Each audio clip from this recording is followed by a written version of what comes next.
Ibu, kita lanjutkan diseminasi budaya positif kita. Materi selanjutnya ini langsung ke actionnya ya. Kalau tadi itu adalah teorinya, ini budaya positif sudah disampaikan sama Bu Raflita. Nah, kita langsung ke actionnya. Bapak Ibu sudah punya keyakinan kelas kan? Ya. Ternyata keyakinan kelas ini merupakan kekuatan wali kelas. Kenapa? Nah, nanti kita jelaskan. Harus punya keyakinan kelas karena keyakinan kelas ini bawah dari kegiatan segitiga restitusi kita ya. Ini keyakinan kelasnya. Pengertian keyakinan kelasnya yang merupakan nilai-nilai keselamatan atau kesehatan yang lepas dari latar belakang tidak melihat latar belakang suku, negara, bahasa maupun agama yang kita sepakati bersama, kemudian yang mengandung nilai-nilai kebajikan yang sehingga nanti bisa menumbuhkan motivasi intrinsik dalam diri siswa kita ya. Ini khusus pada kelas. Nah, ya. Ini ada.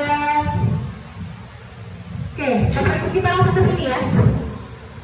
Kita kan udah punya keyakinan kelas tuh. Nah, sekarang kita punya 5 posisi kontrol. Kita memposisikan diri kita di posisi yang mana nih? Pertama, ada posisi penghukum.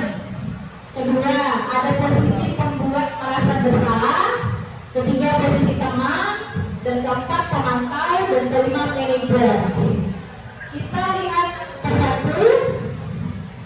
Nah, posisi penghukum. Seperti apa guru dalam posisi penghukum? Seorang penghukum bisa menggunakan hukuman fisik maupun verbal yang disampaikan Ibu Raflita. Biasanya menggunakan kata-kata patuhi aturan saya, awas kamu ya. Nah, kamu selalu saja salah. Itu kata-kata penghukum ya. Selalu kasih kamu yang terakhir selesai. Nah, itu posisi penghukum ya Bapak Ibu ya. Dalam posisi ini, guru itu sepertinya percaya bahwa cara dialah yang akan berhasil ya. Kemudian ada posisi yang kedua yang kita ambil adalah posisi pembuat rasa bersalah. Nah, posisi ini guru cenderung lemah lembut tapi meyakinkan. Nah, menggunakan bahasa yang lembut biasanya menggunakan kata-kata ibu ini semakin sayang sekali sama kamu. Jadi orang merasa bersalah kan? Kemudian pertama kali ibu harus beritahu kamu. Gimana coba kalau orang tua kamu tahu kamu berbuat begini? Nah, ya. Kemudian di posisi ini murid akan memiliki penilaian diri yang buruk. Jadi dia menilai dirinya sangat buruk karena aku sudah membuat dirinya kecewa seperti itu ya. Kemudian yang ketiga ada posisi tenang. Nah, pada posisi tangan ini menggunakan hubungan yang baik dan cenderung pakai humor. Kadang-kadang momennya agak santai. Ayolah bantu ibu, gitu ya. Ayo, ingat tidak ada ingat tidak bantuan ibu selama ini. Oh ya, maksudnya dia gini ya. Dia bilang bahwa dia berjasa ya. Ingat gak bantuan ibu selama ini? Ya sudah, kali ini gak apa-apa. Sini membantu. Nah, itu posisi teman ya. Jadi dia cenderung menawarkan bantuan kepada teman, kepada siswanya. Namun pada posisi ini tidak menciptakan kemandirian kepada siswa. Kemudian posisi pemantau itu berdasarkan peraturan-peraturan atau konsekuensi. Nah, yang dijelaskan di bawah kita tadi ya, posisi pemantau cenderung menggunakan konsekuensi. Peraturannya apa? Gitu. Misalnya ada anak yang berpakai sepatu warna hitam, misalnya pakai sepatu warna. Peraturannya apa? Warna hitam ya, gitu ya. Dia ngomongnya ada data. Sanksi atau konsekuensi apa? Terus seorang pemantau sangat mengandalkan perhitungan, catatan dan data. Jadi seorang pemantau ini biasanya sadar dengan peraturan, sadar pasti ya. Kemudian yang terakhir posisi manajer. Nah, pada posisi manajer ini guru berbuat sesuatu dengan murid, memperhatikan mempersilahkan murid mempertanggungjawabkan perilakunya dan mendukung murid menemukan solusi dari permasalahannya.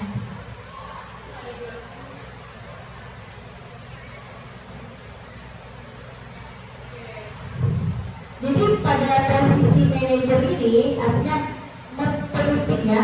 Misalnya kalau tadi pakai kamera, jadi dia ngajaknya ada jawabannya gitu. Kamu terlibat. Iya. Ini sudah sesuai dengan keyakinan kelas kita belum? Belum keyakinan kelas atau keyakinan kelas. Terus bagaimana kamu memperbaikinya? Ada pertanyaan seperti itu. Bagaimana kamu memperbaiki masalah ini? Jadi dia lebih cenderung menemukan inisiatif untuk memperbaiki masalahnya. Gitu. Jadi dalam kurikulum merdeka, posisi manajer ini adalah sangat direkomendasikan karena pada posisi manajer ini membentuk kepribadian positif yang dalam jangka panjang. Kalau teman tidak menemukan kemandirian, kalau pengurus iya menilai dirinya sangat buruk dan sangat menghancurkan siswa. Ya, jadi yang paling direkomendasikan adalah posisi manajer. Kita semua bisa.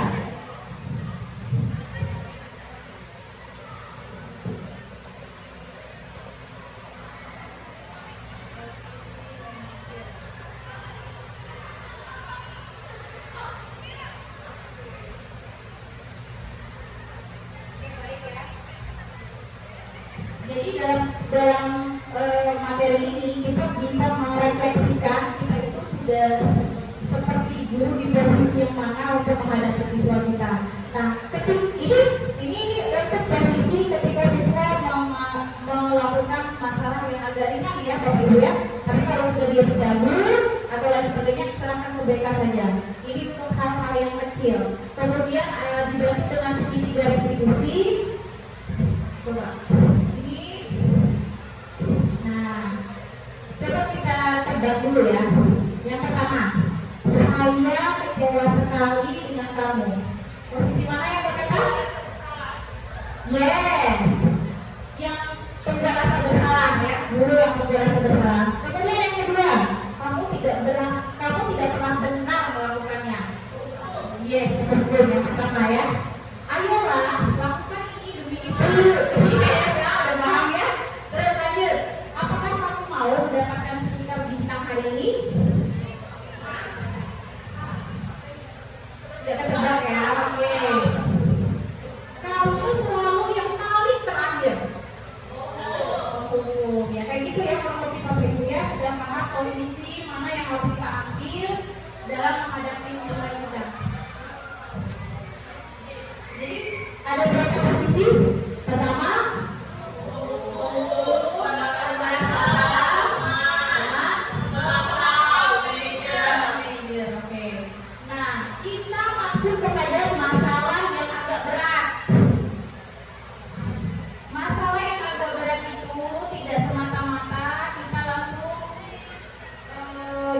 bahwa mereka itu adalah anak yang jahat ya, makan.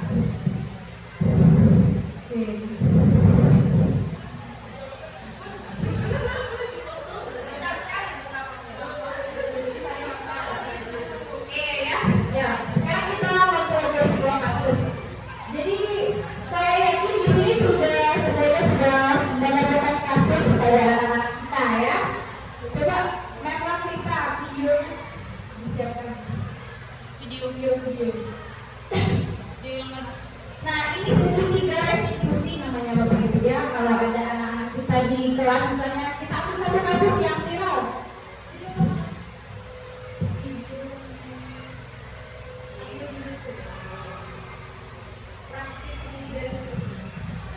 Coba kasus yang viral, kita ambil satu. Cara kita menanganinya. Simpel ini yang saya bilang kekuatan tadi, keyakinan kelas itu menjadi kekuatan kita. Kita punya kekuatan karena kita punya keyakinan kelas. Gimana caranya? Satu aja kasus misalnya, kasus yang sering terjadi. Ariel misalnya. Iya, di kelas satu orang, ada orang tadi. Hah? Iya di sini. Apa misalnya? Jadi nama orang tua. Nah ya, sekarang saya kembalikan ke wali kelas. Apakah dalam perkuliahan itu ada tertulis poin keyakinan kelasnya? Ada. Apa bunyinya?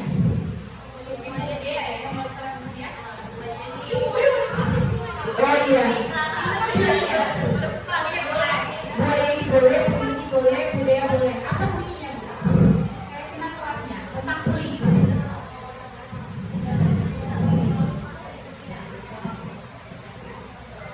Tidak boleh menggunakan pujian. Oh, tidak melakukan bunyi. Oke. Ya, berkata termasuk. Ya, terus menghargai teman. Ya, kayak gitu ya. Nah, ketika dia kata-kata temannya misalnya udah panas-panasan tarik anaknya segitiga. Pertama yang harus kita lakukan adalah menstabilkan identitasnya. Terus, Yulita, ada video? Ya, mereka nonton.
Lanjut.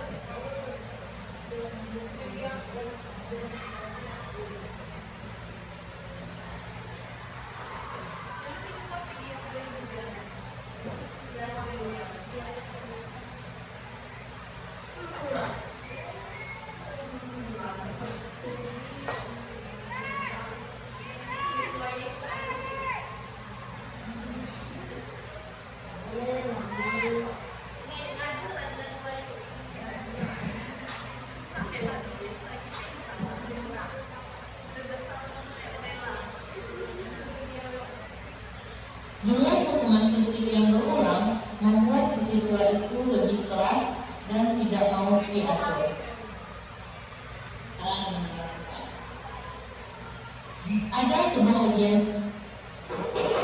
Ya.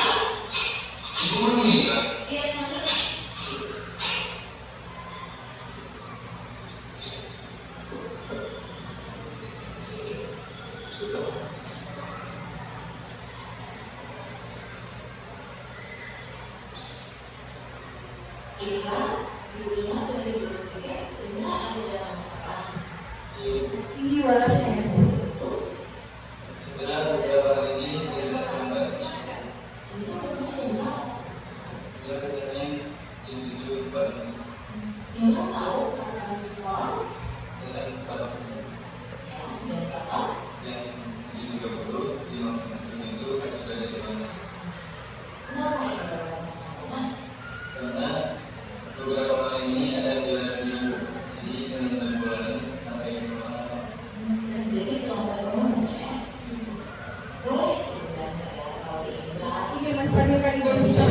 Kita mengiyakan kesalahannya biar dia merasa dihargai.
Jadi gini ya. Oke, jadi langsung saya praktekkan sama beberapa kita saja ya. Cara menerapkan segitiga restitusi. Bagaimana? Ini kasusnya apa itu? Ini kasusnya. Oh, ini apa sih?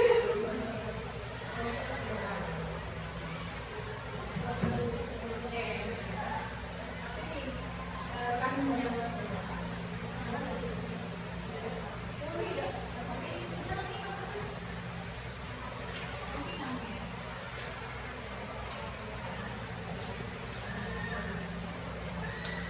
Kalau di segitiga restitusi ini kita nggak perlu marah, jadi emosi kita tidak terkuras. Terus kita lebih agak santai menghadapi anak yang kayak dalam berbagai kondisi. Dan kata-katanya lebih simpel ya, karena kita udah punya keinginan kelas. Bentar, kita praktek saya sama guru kita dulu ya. Kasusnya Anita sering tidak masuk tanpa keterangan, sehingga banyak pelajaran yang tertinggal. Beberapa guru sudah melaporkan kepada Bu Rita selaku wali kelasnya atas perilaku Anita. Nah, jadi dialognya itu kayak ini. Dialog di BK boleh, misalnya di boleh sama wali kelas boleh di mana aja di santai ya.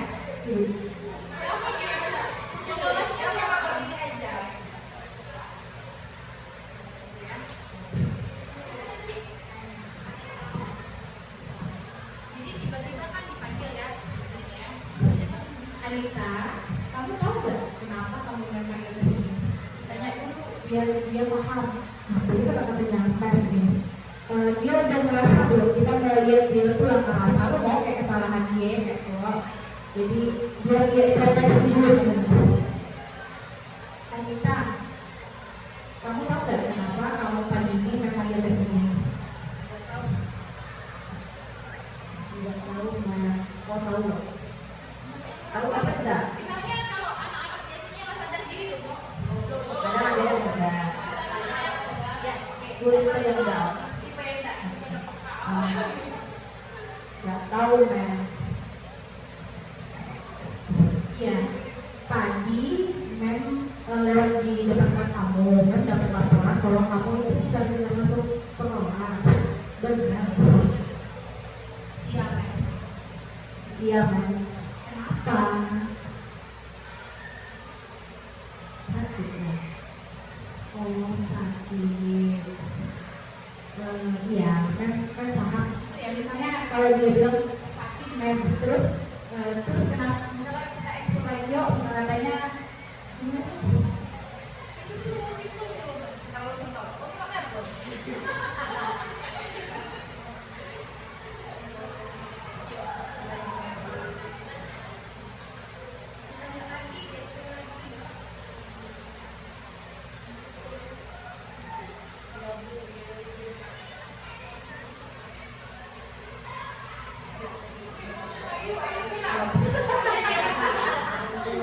kenapa ya?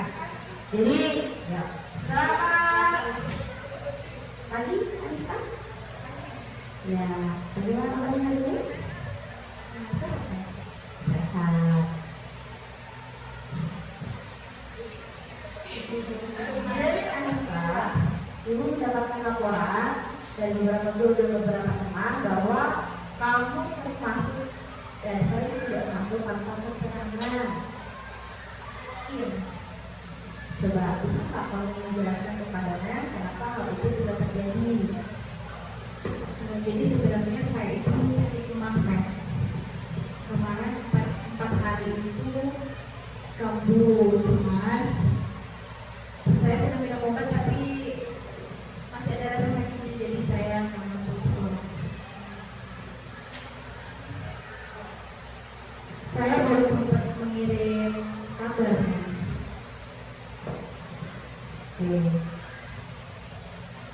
Ya Anita, tidak apa-apa ya kalau kamu berbuat salah. Ini posisi menstabilkan identitas. Jadi kita mengatakan ke anak bahwa nggak apa-apa di sana. Jadi di tahap penstabilan identitas ini kita mencoba untuk menerima apa yang dia sampaikan dulu. Terus kita itu mengiyakan. Yang sayang deh kan. Kita di posisi penstabilan identitas dulu. Oh ya, ya main paham atau main ngerti. Atau misalnya kalau dia udah melakukan kesalahan yang berat, main paham. Dan ada manusia yang sempurna. Pasti setiap manusia melakukan kesalahan. Itu di tahap penstabilan identitas. Ada lagi lanjutannya. Jangan sampai dia bisa kuping ya.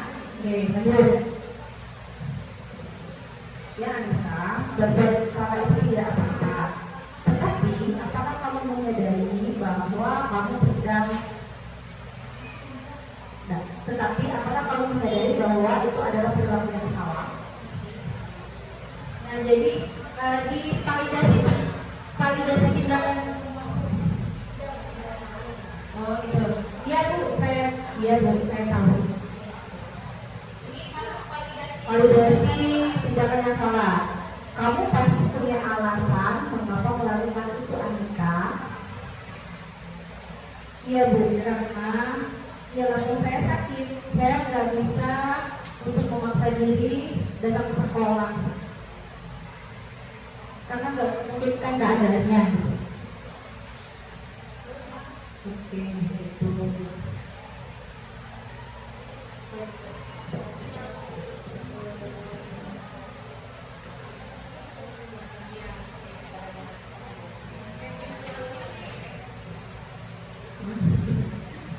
Tidak.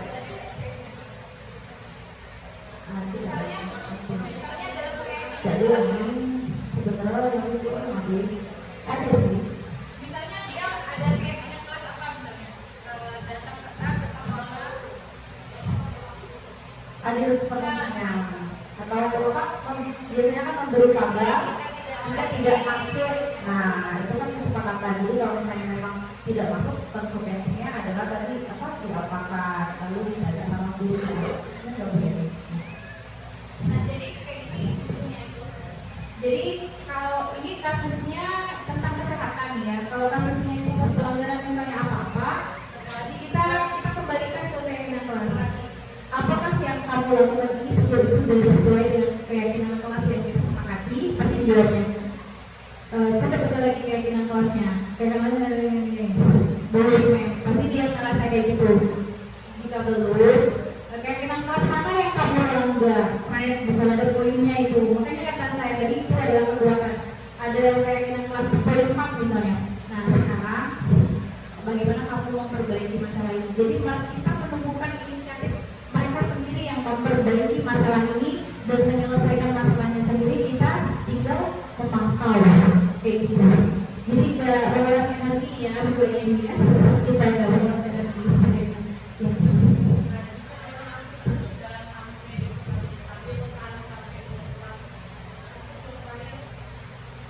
Mana yang keyakinan?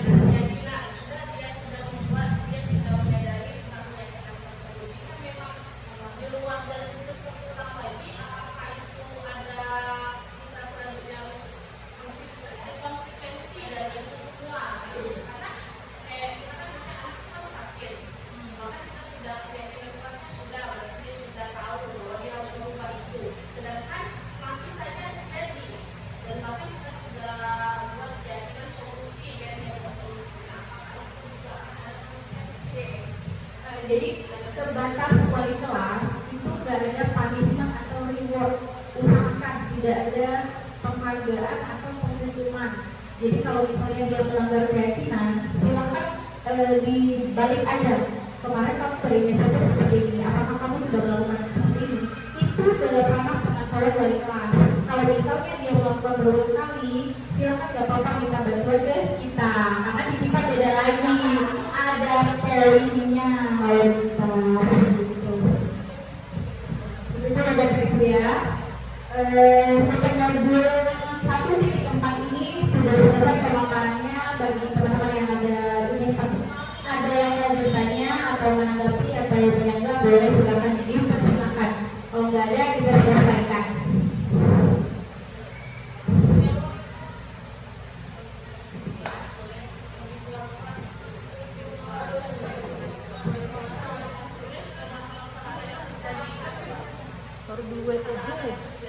Baru 27 itu tadi kekat yang tadi kekat. Oke, baik Bapak Ibu, mungkin sekian di seminar kita pada siang hari ini. Apabila ada kata-kata yang salah, kami mohon maaf dan kepada Allah kami mohon ampun. Billahi sabilillah. Wassalamualaikum warahmatullahi wabarakatuh.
dari kami para CGP tentang budaya positif.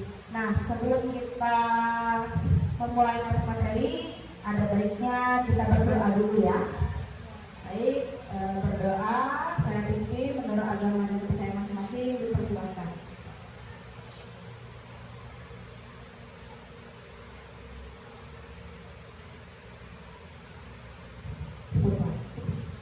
Oke, nah sebelum lagi kita mulai, ada beberapa hal yang ingin saya sampaikan, yaitu yang pertama kita akan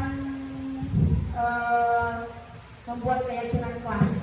Artinya ini kan kita kan dalam kelas ya. Nah dalam kelas ini baiknya ketika kita melakukan seperti itu ada keyakinan, ada sebuah kesepakatan agar nantinya kegiatan kita ini berjalan dengan lancar. Ada yang sudah pernah mendengar tentang keyakinan kelas atau kesepakatan kelas? Tidak. Apa contohnya? Kayak yang kita usung.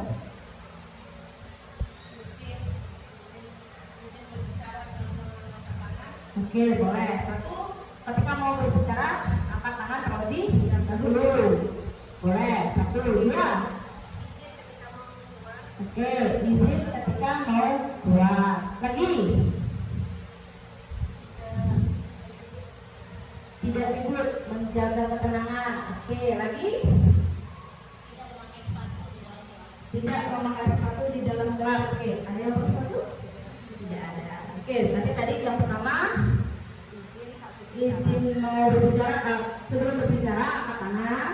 Izin ketika mau keluar kelas, menjaga ketenangan, tidak menggunakan sepatu di dalam kelas. Ada lagi?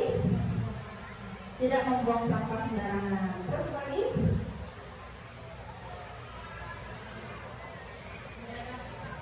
Tidak menjaga sikap dengan baik. Oke, dan dimohonkan untuk jadi itu kesepakatan kita ya. Yang pertama angkat tangan terlebih dahulu ketika mau berbicara, kemudian izin ketika mau keluar, menjaga ketenangan, sepatunya diletakkan luar, menjaga bersikap dengan baik dan berpartisipasi secara. Oke, mantap.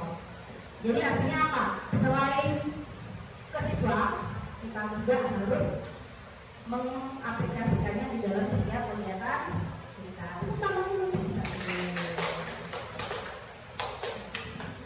Oke, jadi di sini kami akan menjelaskan tentang budaya positif. Ini termasuk di dalam pelajaran kami modul 1.4. Nah, budaya positif ini adalah budaya atau kebiasaan yang harus kita biasakan di sekolah. Kenapa? Karena budaya positif ini adalah hal yang pasti positif ya. Oke. Sebelum kita membahas tentang budaya positif, di sini bisa kita lihat ada yang namanya tujuan pendidikan. Nah, tujuan pendidikan menurut Hajar Dewantara. Masih ingat nih Hajar Dewantara? Ibu? Siapa? Bapak pendidikan. Jadi Bapak Hajar Dewantara berkata bahwa tujuan pendidikan adalah menuntut segala program yang ada pada anak-anak agar mereka dapat mencapai keselamatan dan kebahagiaan yang setinggi-tingginya, baik sebagai manusia maupun sebagai anggota masyarakat. Jadi kira-kira kita sebagai guru itu sebenarnya perannya apa? Kalau berdasarkan tujuan pendidikan menurut kita Hajar Dewantara, perannya menurut tujuan berdasarkan tujuan pendidikan menurut Hajar Dewantara, perannya adalah itu untuk siswanya.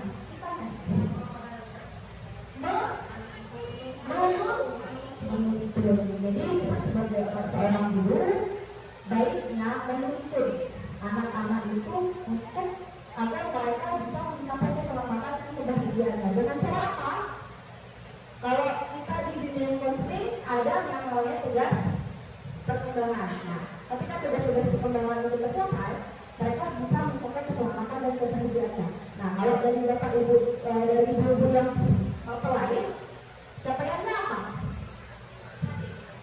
Jadi sebenarnya tugas kita itu menuntun agar apa? Anak itu bisa belajar sendiri, mandiri untuk mencapai apa yang mereka inginkan. Dibiarkan mandiri, tapi ya tidak dibiarkan. Kita tuntun, kita lihat. Oh, anak ini misalnya kayak kita punya anak ya, anak kecil. Dia pengen jalan. Gimana kita menuntunnya? Apakah kita dorong? Enggak kan? Kita pegang. Nah, itu menuntun sebagai guru perannya di dalam pendidikan itu adalah utamanya menuntun agar siswanya dapat mencapai keselamatan dan kebahagiaan yang setinggi-tingginya dan sebagai individu maupun di dalam anggota masyarakat. Kira-kira kita sudah bahagia?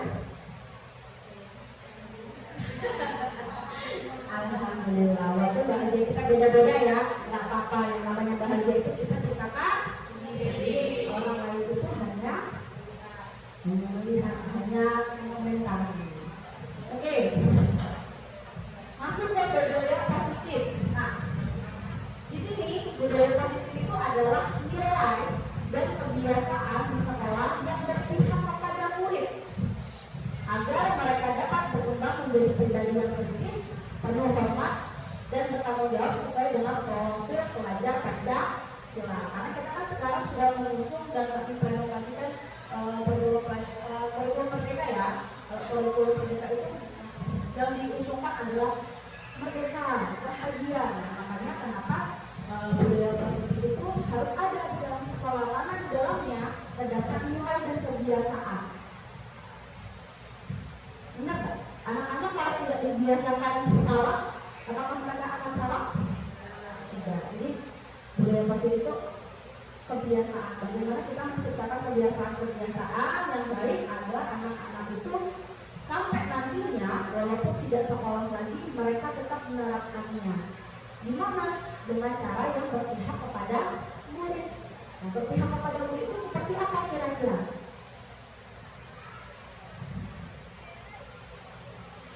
Ada yang tahu? Serius ya? Kok jadi serius? Berpihak kepada murid, karena di situ ada berpihak pada murid. Berpihak pada murid itu apa maksudnya? Kira-kira ada yang tahu? Gimana? Siswa yang aktif. Berpihak kepada murid ke siswa yang aktif bisa. Tapi siswa yang aktif ini kita apakan kira-kira? Kalau kita itu berpihak kepada murid.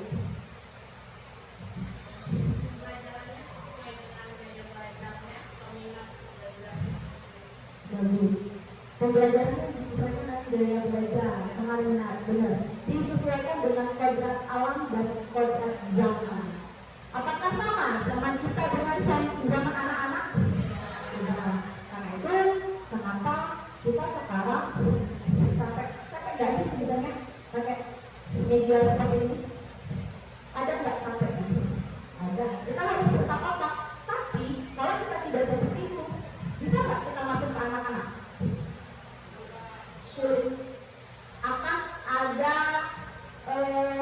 kesulitan kita ketika kita mau menyatu dengan anak, mendekati anak. Karena apa? Mereka nggak main lagi secara otomatis.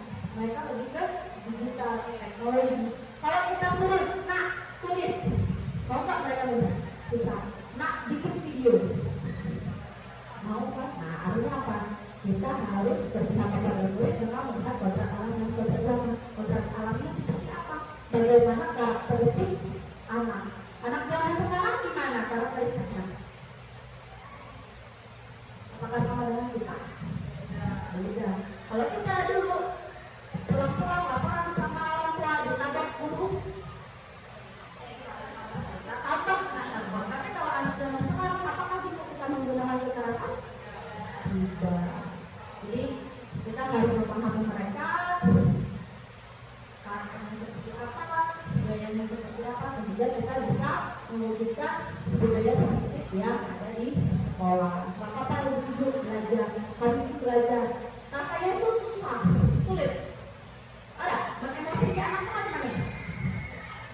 Membaca, entah kita jalan, entah apa. Tapi kalau kita seperti itu, anak itu malah makin memberontak, makin membangkang. Makanya kita harus berubah. Nah, di sini ada yang namanya perubahan paradigma belajar.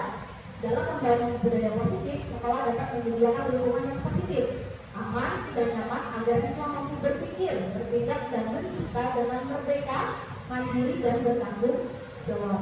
Jadi mereka diberikan lingkungan yang efektif, kondusif, sehingga mereka bisa merdeka, bebas, mandiri, dan bertanggung jawab. Disiplin ini sangat berkaitan dengan kontrol guru terhadap siswa. Nah, di sini sebenarnya ada teori kontrol. Teori kontrol itu menurut siapa berarti? Saya lupa. Glasser ya, Glasser. William Glasser. Glasser. Di teori kontrol itu, mari kita coba praktekkan. Coba ulang, ya. Ulang sebagai A. A itu adalah, coba genggam tangan kamu. Di dalam tangan kamu itu ada barang yang sangat berharga buat kamu. Artinya kalau berharga itu apa? Dijaga dengan baik. Boleh nggak diambil orang? Nggak boleh. Oke, dijaga ya. Nah, sekarang kita ke Bu Desi. Bu Desi adalah orang yang ingin mengambil, ingin meminta barang berharga tersebut. Jadi tugas Bu Ulan adalah menjaga, tugas Bu Desi adalah merayu. Kira-kira siapa yang menang? Kalau kita lihat, oke? Yuk kita lihat, silakan. Dirayu, diminta.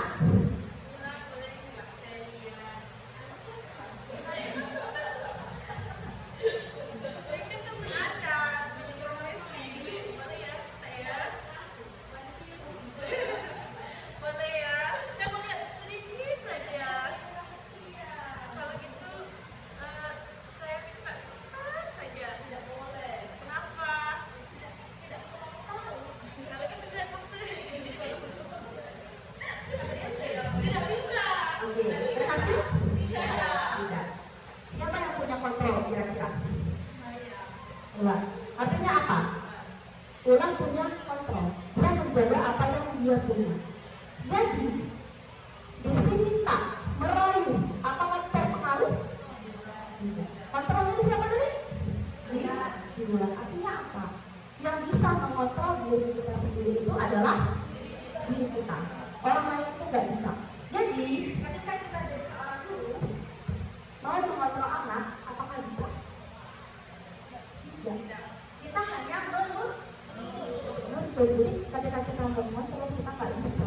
Tapi kita tuntut agar mereka mengontrol diri mereka sendiri. Bagaimana mereka mengontrol diri mereka? Oh, ini tentang berbudaya positif. Keyakinan kelas itu adalah tidak buang sampah sembarangan. Bisa nggak kita mengontrol mereka? Gak bisa. Caranya gimana? Kebiasaan tadi, budaya positifnya itu. Jadi yang namanya kontrol diri itu ada di diri kita. Itu namanya teori kontrol dari William Glasser kalau saya nggak salah, saya tahu ngomong. Tapi itu memang benar. Dan sebelum saya mempelajari modul ini, saya alhamdulillah sudah menerapkan. Jadi saya bilang ke anak-anak saya bilang ke anak-anak, Kak, yang bisa mengontrol diri kita itu bukan orang lain, tapi diri kita. Mau bagaimana kita, mau jadi seperti apa, kita yang menentukan. Kamu mau bagus, ya kamu yang menentukan. Kamu yang harus berperilaku bagus. Kalau kamu mau jelek, ya kamu yang berperilaku jelek. Sama, kita juga seperti itu. Jadi bagi yang ingin mengikuti TGP, silakan kontrol dirinya masing-masing. Mendaftar. Kalau kami cuma ya melayani ikut asik loh, itu kan rayuan kami.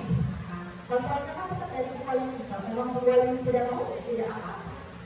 Tapi bagaimana cara kita melakukan agar mereka itu mempunyai motivasi dari dalam diri sendiri. Saya tahu kan, lah 2 kali diajak kegiatan TGP, keren kayak awak. Oke, lanjut. Nah, disiplin positif, kita masuk ke disiplinnya. Disiplin adalah kemampuan pemerintah diri sendiri dalam mengontrol dan menguasai diri untuk memilih tindakan yang mengacu pada nilai-nilai kita, nilai-nilai yang kita hargai dengan penuh tanggung jawab tanpa perintah orang lain. Makanya disiplin ini tadi dikaitkan dengan teori kontrol. Kenapa? Kalau kita mau disiplin, harus dari dalam diri. Gak bisa kita terperintah oleh orang lain. Nah, kalau kita terperintah oleh orang lain, artinya kita tidak disiplin. Disiplin positif terdapat adalah pendekatan untuk menerapkan disiplin dari dalam diri anak tanpa hukuman dan hadiah. Disiplin positif perlu diterapkan baik dalam lingkungan keluarga maupun lingkungan sekolah. Jadi diharapkan sebenarnya tidak kita lakukan di sekolah saja, tetapi di keluarga kita. Memang ada yang setuju nggak? Sebenarnya kita tidak perlu memberikan pukulan atau hadiah ke anak. Kira-kira perlu nggak sih sebenarnya hukuman atau hadiah?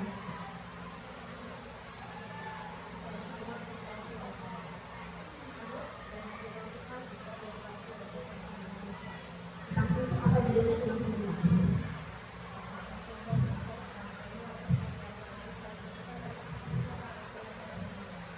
Berbeda dengan kenapa? Tapi sepertinya pemberian sama saja.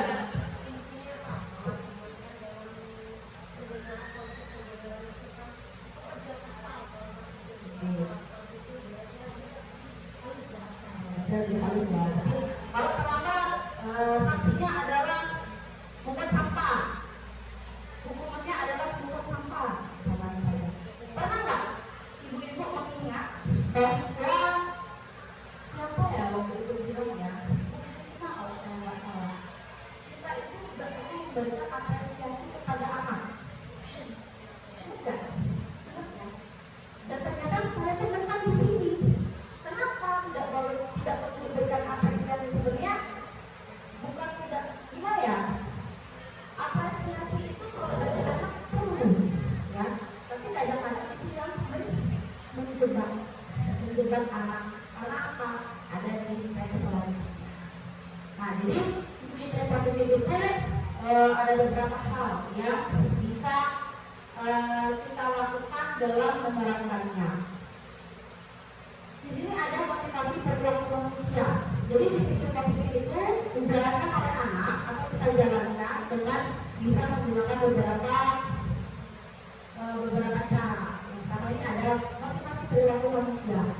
Nah, motivasi perilaku manusia itu ketika seorang anak disiplin, satu untuk menghindari ketidaknyamanan atau hukuman, dua untuk mendapatkan imbalan atau penghargaan dari orang lain, tiga untuk menjadi orang yang mereka inginkan dan menghargai diri sendiri dengan nilai-nilai yang mereka percaya. Motivasi itu ada dua, internal dan eksternal. Dan internal yang mana? Intrinsik mana? Yang dari dalam diri.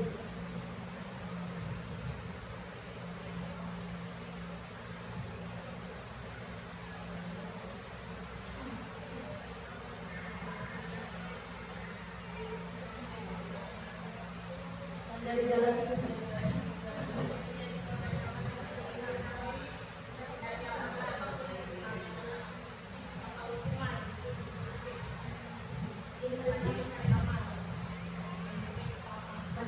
Dari awal itu kan dari ketidaknyamanan, ketidaknyamanan itu sebenarnya datang dari mana? Dari luar. Berarti kalau itu mendapatkan di dalam, kalau orang lain X.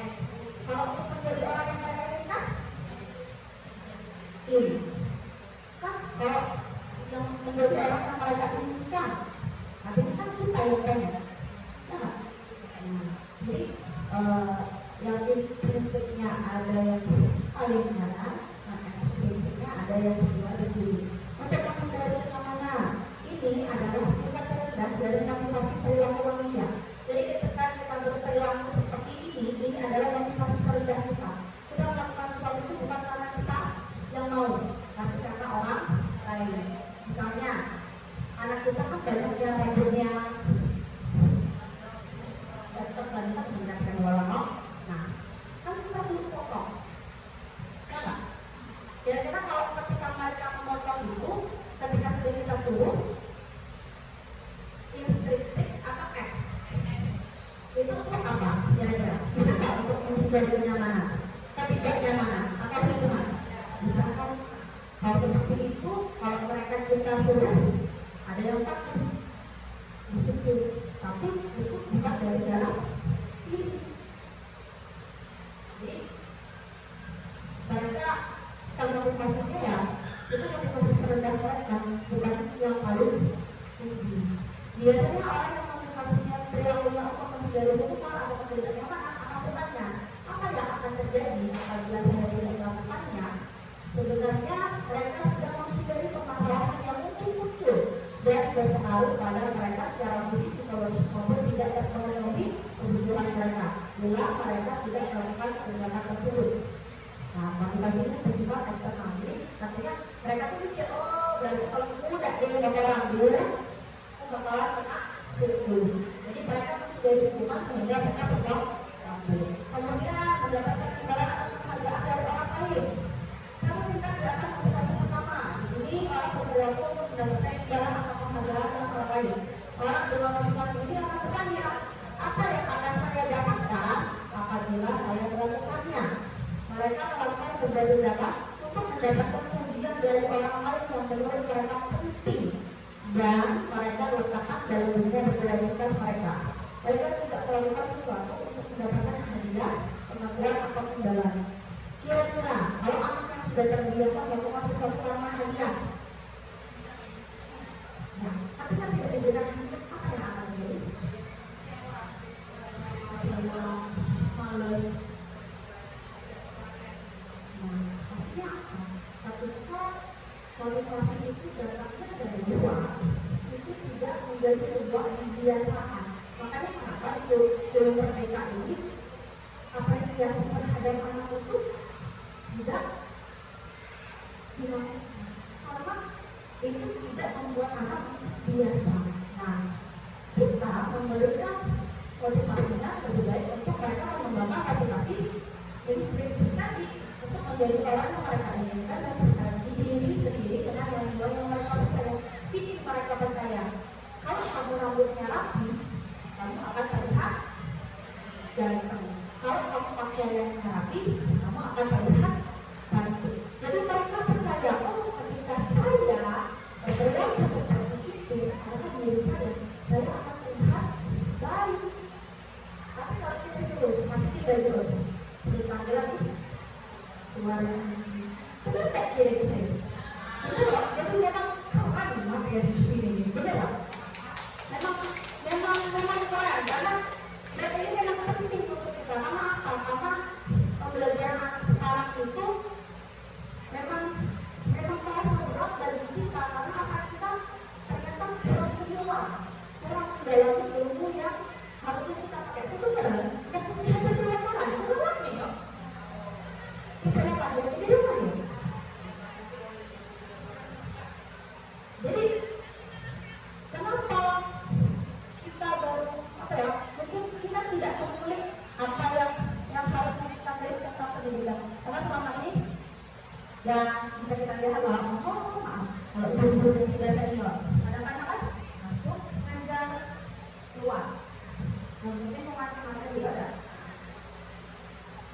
Itu kan sebenarnya ya, maksudnya memang kadang-kadang kita berpikir, oh tujuan saya mengajar dia biar anak itu bisa transfer ke luar, tapi sekarang tidak.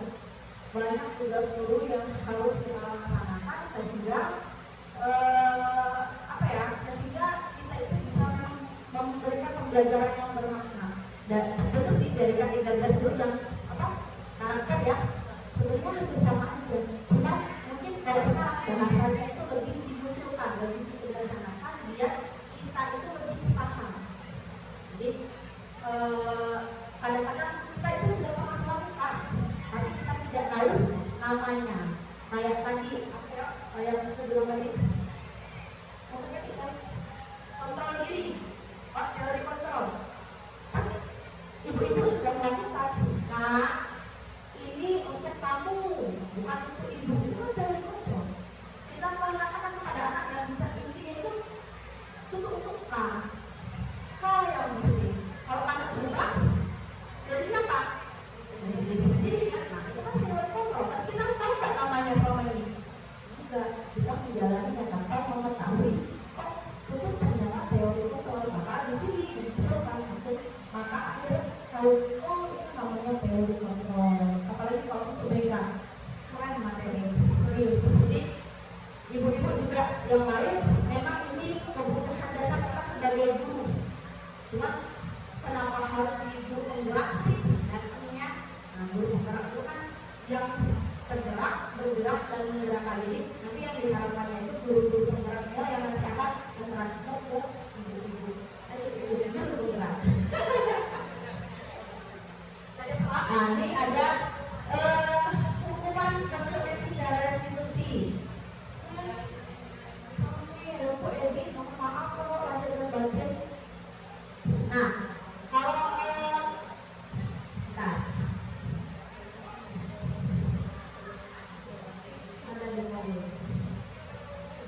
Kalau tuntutan itu ibu-ibu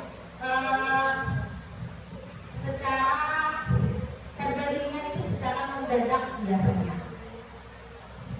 Nih, ya.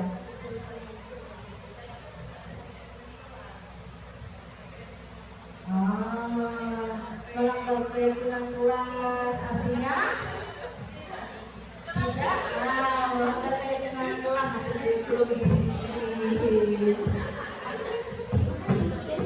Coba kita lihat di sini. Nah, di sini ada hukuman bersifat satu arah dari pihak guru yang memberikan dan murid hanya menerima suatu hukuman tanpa melalui suatu kesepakatan atau pengarahan dari pihak guru baik sebelum atau sesudahnya. Hukuman yang diberikan bisa berupa fisik maupun psikis. Murid atau anak tersakiti atas oleh suatu perbuatan atau kata-kata. Sementara disiplin dalam bentuk konsekuensi sudah terencana, sudah disepakati dan dibahas dan disetujui oleh murid dan guru. Umumnya bentuk konsekuensi dibuat oleh pihak guru atau sekolah dan murid sudah mengetahui sebelumnya konsekuensi yang akan diterima bila ada pelanggaran. Nah, kita kan tadi sudah ada keyakinan kelas ya, dan ada kesepakatan kelas. Jadi ketika kita melanggar, kita sudah tahu konsekuensinya apa. Apa konsekuensinya yang berbicara?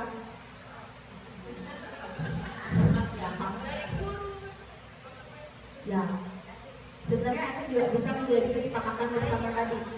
Tidak harus secara fisik, misalnya berupa teguran. Tapi kalau hukuman, kalian tidak tahu apa kesepakatan yang ada di kelas. Pokoknya kalau kita masuk, kasih yang lebih keluar, push up. Nah, itu hukuman. Tapi kalau konsekuensi adalah kalian sudah tahu aturannya, tidak boleh ribut. Berarti ketika ribut, kita disuruh ngapain misalnya. Nah, di sini kita lihat nih.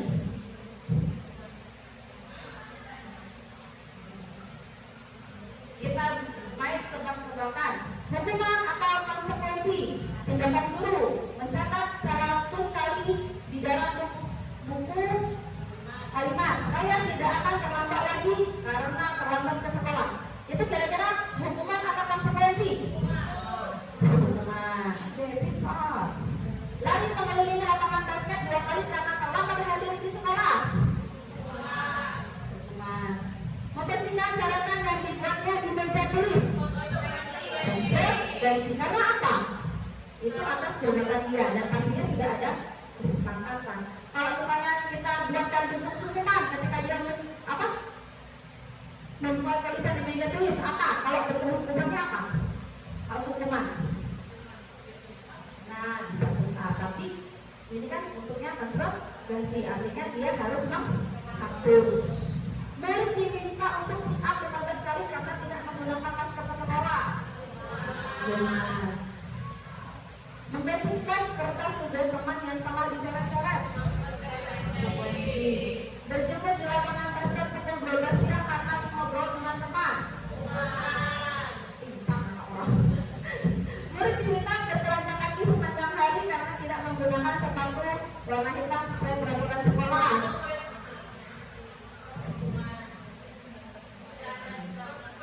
Konsekuensi apa hukuman?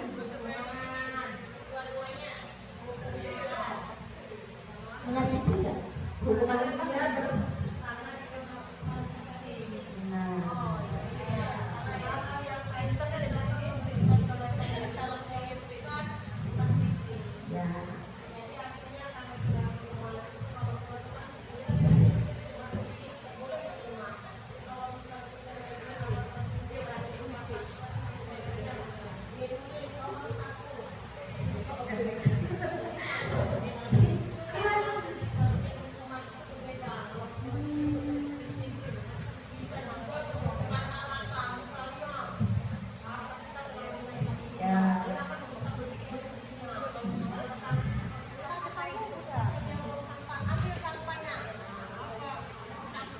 Itu kira-kira kata ibu tadi, dia membuang sampah, kita bilang ambil sampahnya. Itu saksi apa konsekuensi? Dia membuang sampahnya di tanah, Ya. Ya. Nah, berarti itu masuk ke konsekuensi. Maka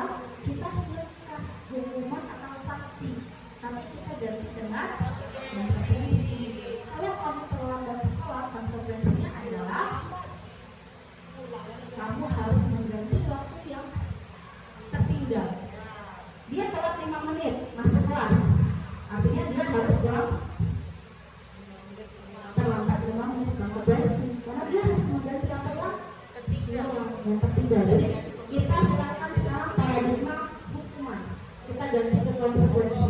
Setuju? Setuju. Kita belajar ya. Oke. Kalau ibu menggunakan menulis pada kelihatan-kelihatan rumah, Sama-sama. kamu tidak memberikan efek yang baik. Nah, karena itu pun secara fisik, kemudian menyakiti asal. Enggak, memang itu menyakiti.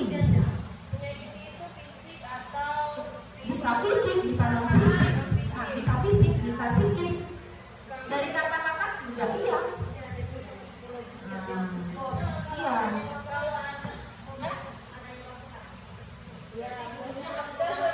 Ya itu tadi kodrat alam dan kodrat zaman. Kodrat alamnya apa? Oh anak ini baper. Karena apa? Anak-anak zaman sekarang memang cenderungnya belajar. Berarti apa? Kita menggunakan kata-kata yang positif, yang baik. Kita berikan penjelasan, kita berikan penjelasan.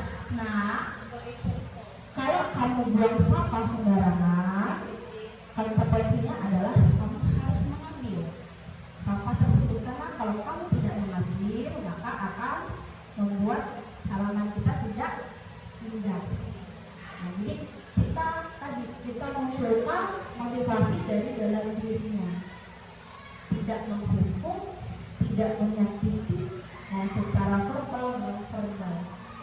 Kita cari kalimat-kalimat positifnya apa. Gak apa-apa, pelan-pelan sampailah. Kita kadang-kadang kita tidak guru pendamping seperti itu. Iya, kodrat alam kan ibu, kodrat alam psikologi anaknya gimana? Kodrat saya, kalau anak zaman dulu nomor meja,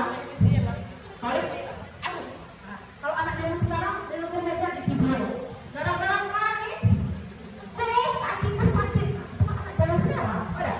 Nah, jadi itulah kodrat alam dan kodrat zamannya. Nah, ini penjelasan saya yang terakhir ada tentang kebutuhan dasar manusia. Jadi budaya positif itu dapat dijalankan dengan memperhatikan kebutuhan dasar manusia.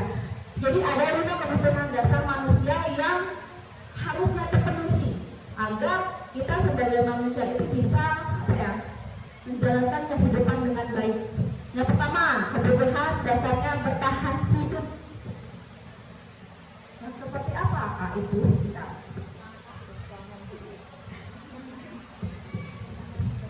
Dasar manusia ada 2, rohani dan jasmani.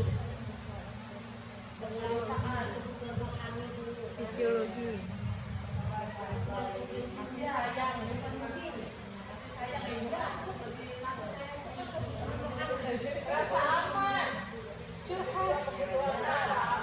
Jadi kalau sebagai bahasa itu kebutuhan rohani. Kalau jasmani ini kan misalnya pakai murni, kan? Untuk tubuh kita misalnya kan bisa kayak kan bisa enggak. Ini harus terpenuhi semua ya. Mulia. Kalau kan stres dia. Nah, benar. Ketika kebutuhan dasar kita tidak Boleh terpenuhi, lampuin. maka Jadi pemateri. langsung ya. Di sini ada kebutuhan dasar bertahan hidup, kemudian ada kasih sayang dan rasa diterima, kebebasan, kesenangan, serta penguasaan. Kalau bertahan hidup itu kadang seperti apa? Bersifat biologis disandang pakan.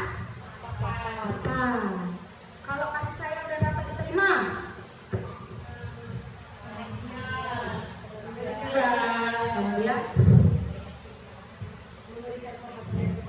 nah, bentuknya psikologis. Jadi kebutuhan akan koneksi sosial, kebutuhan untuk memberi dan menerima kasih sayang, dan kebutuhan untuk merasa menjadi bagian dari satu kelompok. Coba kita lihat, banyak anak-anak kita sekarang yang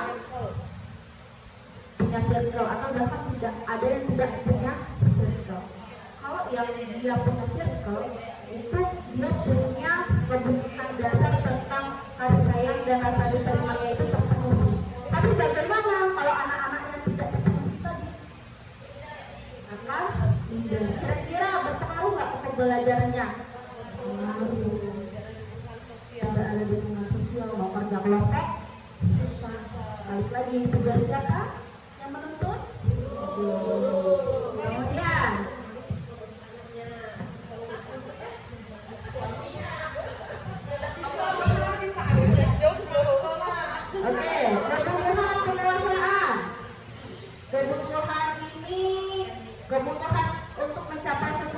menjadi kompeten, menjadi terampil, diakui atas prestasi dan keterampilan kita didengarkan dan memiliki rasa harga diri, meliputi menghargai berharga, bisa membuat perbedaan, bisa membuat pencapaian, kompeten, diakui, dihormati. Jadi maksudnya itu dia kalau bisa kita diberi gratifikasi diberikan sebuah apresiasi itu dalam bentuk misalnya dia tapi misalnya dalam kata kembali ya, ya, itu memberikan kesenangan tersendiri buat anak. Jadi apresiasi itu bukan dalam bentuk pemberian hadiah, ya, hadiah itu kepada apresiasi dan kata-kata alhamdulillah ya.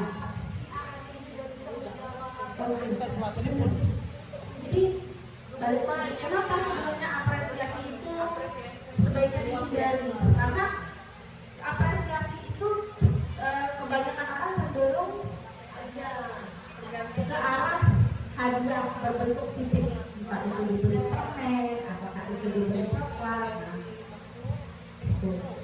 Jadi di kebutuhan ini, ketika mereka tidak bisa mencapai sesuatu, ada kan anak yang misalnya yang ambisi, ya, nah itu tingkat kebutuhan dasar penguasaannya sangat tinggi.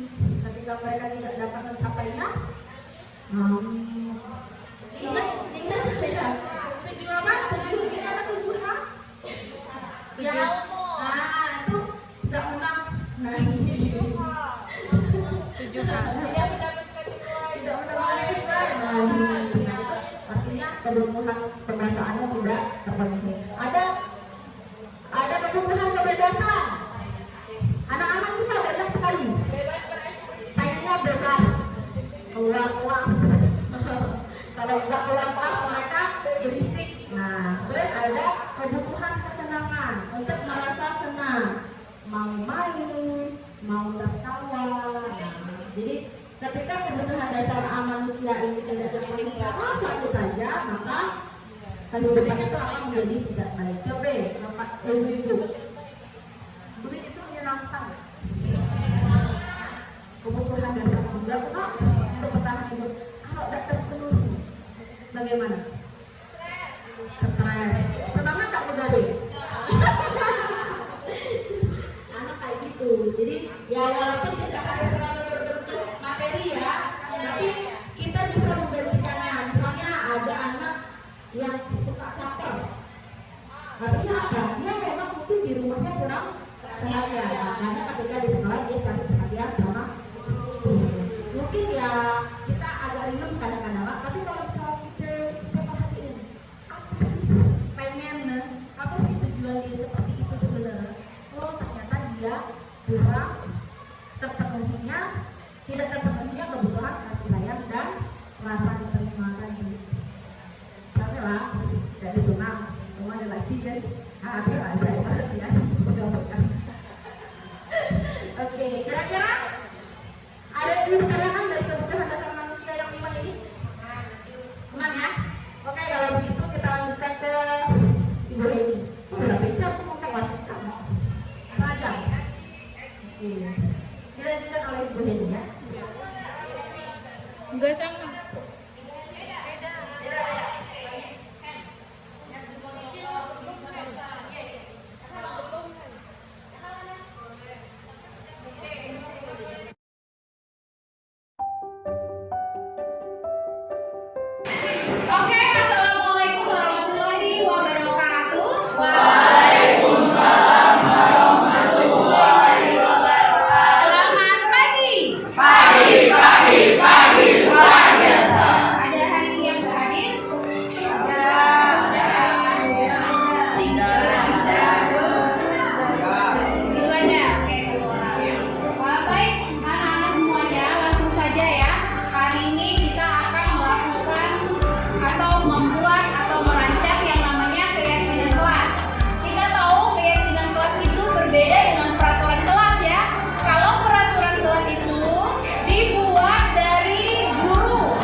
Perkenalkan, nama saya Muhammad Vikas Kazanovic dari kelas 8F. Setelah saya bermusyawarah membentuk keyakinan kelas, saya jadi paham bahwa keyakinan kelas berbeda dengan peraturan kelas karena keyakinan kelas menggunakan bahasa yang positif. Harapan saya dari keyakinan kelas ini adalah dapat mengontrol diri untuk menjadi siswa yang lebih baik. Warahmatullahi wabarakatuh. Perkenalkan, nama saya Kirandia Durawin. Saya berasal dari kelas 8F SMP Negeri 2 Palmina. Setelah saya berdiskusi untuk membentuk keyakinan kelas, saya akan melaksanakan keyakinan kelas tersebut sesuai keyakinannya dengan rasa tanggung jawab saya dan menggunakan bahasa yang positif. Dan harapan saya setelah membentuk keyakinan kelas tersebut adalah saya akan membuat teman-teman saya sekelas bisa sadar dan tidak melakukan pelanggaran lagi. Wassalamualaikum warahmatullahi wabarakatuh.